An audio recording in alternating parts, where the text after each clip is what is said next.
أعوذ بالله من الشيطان الرجيم بسم الله الرحمن الرحيم. اللہ تعالیٰ اس آیت کے اندر فرما رہے ہیں وَإِذَا بَدَّلْنَا آیَةً مَكَانَ آیَةٍ، جب ہم ایک آیت کی جگہ کوئی دوسری آیت لے آتے ہیں، مطلب یہ ہے کہ اللہ تعالیٰ نے پہلے ایک حکم نازل کیا، پھر تھوڑی مدت گزرنے کے بعد اللہ تعالیٰ نے اس حکم کو منسوخ کر کے ایک اور حکم اللہ نے نازل کر دیا۔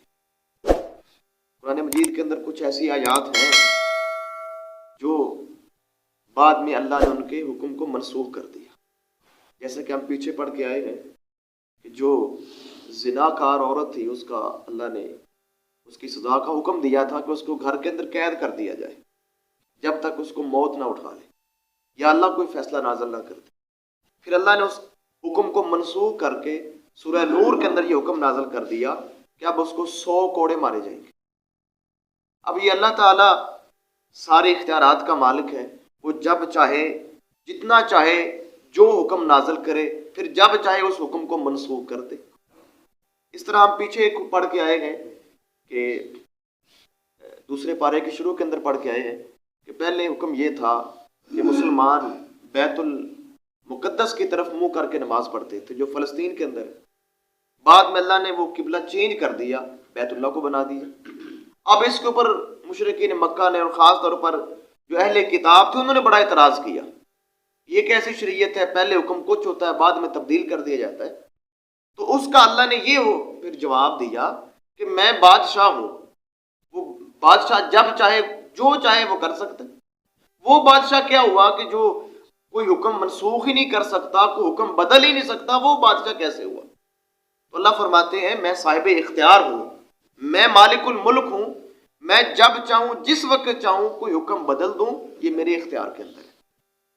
اللہ فرماتے ہیں جب ہم یہ کوئی کام کرتے ہیں، کسی آیت کی جگہ کوئی دوسری آیت لے کر آتے ہیں، اور آگے اللہ تعالیٰ فرماتے ہیں واللہ عالم بما ينزل، میں اللہ سب سے بہتر جانتا ہوں، زیادہ جانتا ہوں جو نازل کرنا چاہتا ہوں۔ یعنی اللہ فرماتے ہیں کہ میں بہتر جانتا ہوں اور سب سے زیادہ جانتا ہوں کہ میں نے کیا نازل کرنا ہے، کتنی مدت کے لیے نازل کرنا ہے اور کتنا نازل کرنا ہے، اللہ فرماتے ہیں یہ میں جانتا ہوں۔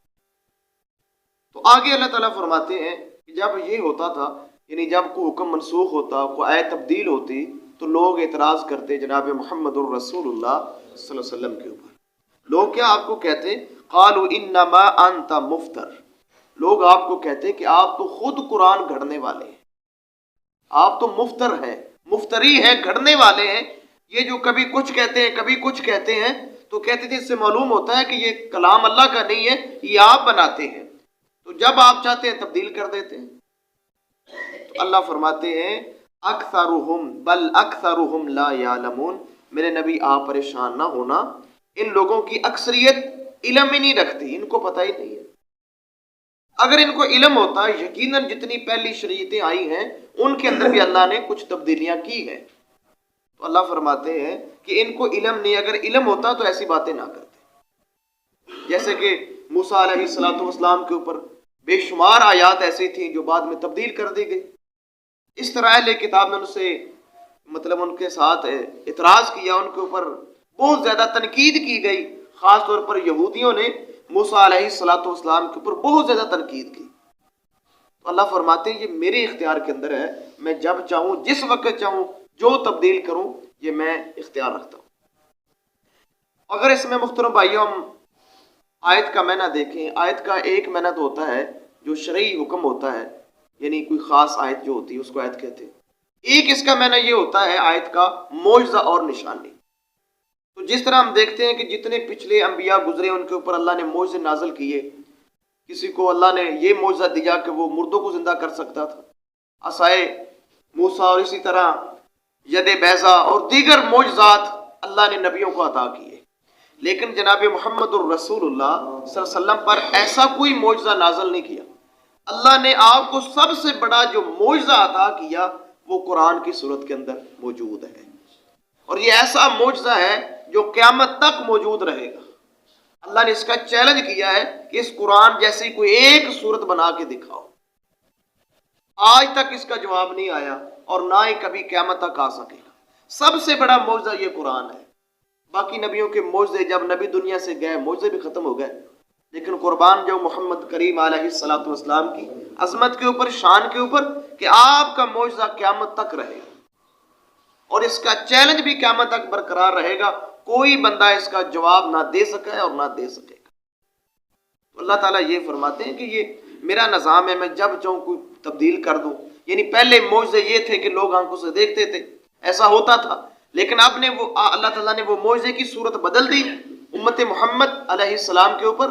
اللہ نے یہ قرآن نازل کر دیا اور ایسا کلام دیا جس کا آج تک لوگ جواب نہیں دے سکتے۔ اس دور کے بڑے بڑے شاعر بھی پکار اٹھے تھے جب سورہ کوثر نازل ہوئی تو اللہ کے نبی نے فرمایا اس کو خانہ کعبہ کی دیوار کے اوپر لکھ دیا جائے۔ تو لکھ دیا گیا تو وہ بھی پکار اٹھے کہ یہ کوئی انسان کا کلام ہو نہیں سکتا، یہ واقعی اللہ تعالیٰ کا کلام ہے۔ میرے محترم بھائیو، اللہ کرے کبھی ہم اس کے اندر غور و فکر کرنا شروع کر دیں، اس کو سمجھنا شروع کر دیں۔ کعبہ کے رب کی قسم ہے دنیا ہی ہماری بدل جائے، ہماری دل کی دنیا بدل جائے اور ہمیں سمجھ آ جائے کہ اصل چیز کیا ہے۔ تو قرآن سے محترم بھائیو ہم دور ہیں، اس وجہ سے آج امت محمد جو ہے علیہ السلام پریشانیوں کے اندر ہے۔ قرآن نہیں سمجھا، بہت بڑی چیز اللہ نے ہمیں عطا کی تھی، لیکن ہم نے صرف اس کو ناظرہ ہی پڑھا ہے اور ناظرہ بھی صحیح نہیں پڑھا، وہ بھی ہم اس کے اندر بے شمار غلطیاں کرتے ہیں۔ اللہ سے دعا ہے اللہ تعالیٰ ہمیں اس قرآن کو سمجھ کر اور اس کے اوپر عمل کرنے کے اللہ تعالیٰ ہمیں توفیق دے۔